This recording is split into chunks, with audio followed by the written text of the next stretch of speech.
গুলো আলোতে আনার চেষ্টা করব। রাজধানীর মুমূর্ষ প্রাণভ্রমরা বুড়িগঙ্গার ওপারে বাবুবাজার, সেটা টপকে একটু এগুলেই বামে ডানে চোখে পড়বে অসামান্য এক কর্মযজ্ঞ। নাগরিক চোখের আড়ালে আবডালে সেখানে চলছে এক নীরব শিল্প বিপ্লব।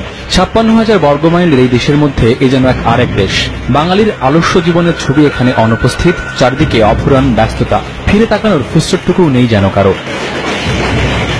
ইঞ্জিনের শ্বাস প্রশ্বাসের ধস ধস আওয়াজ, শ্রমিকের হাঁকা হাঁকিয়ে দিনভর বাতাস ভারী করেই চলেছে। সোনামুখী সুই থেকে শুরু করে সমুদ্রগামী জাহাজ, নাট বল্টু থেকে রেলগাড়ির যন্ত্রাংশ সবই তৈরি হচ্ছে এখানে। সর্বাধুনিক প্রযুক্তির মালামাল তৈরি করছেন লেখাপড়া না জানা ইঞ্জিনিয়াররা। এখানকার কারিগরেরা এতটাই দক্ষ যে হুবহু বানিয়ে দিতে পারেন যে কোনো যন্ত্রাংশ। তাদের তৈরি যন্ত্রাংশ টেকসই এবং মানে আসলের চেয়ে কম নয়।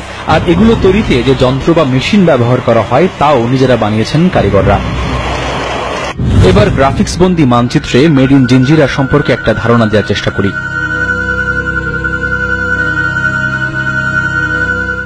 কোকিলা কালো বলে গান শোনে না কে, ঠিক তেমনি জিঞ্জিরার নকল আর ভেজাল পণ্যের খিস্তি খেয়ে চললেও এর ভালো দিকগুলো স্বীকার করতে খোঁজের আপত্তি নেই।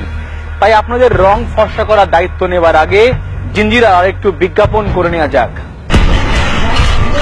এই জায়গাটির নাম তাওয়াপট্টি। নাট বল্টু, ওয়াসার, পানির কল, ছিটকিনি সহ সব ধরনের হার্ডওয়্যার সামগ্রী তৈরির জন্য বিখ্যাত। এছাড়া আমদানি না হওয়া অনেক গাড়ির পার্টস সহ সব ধরনের যন্ত্রাংশ তৈরি হচ্ছে এসব কারখানায়। যন্ত্রের সঙ্গে মানুষের প্রেম এখানে বেশ জমজমাট। নিখুঁত হাতে একখণ্ড সিলভার মুহূর্তেই হয়ে উঠছে কড়াই।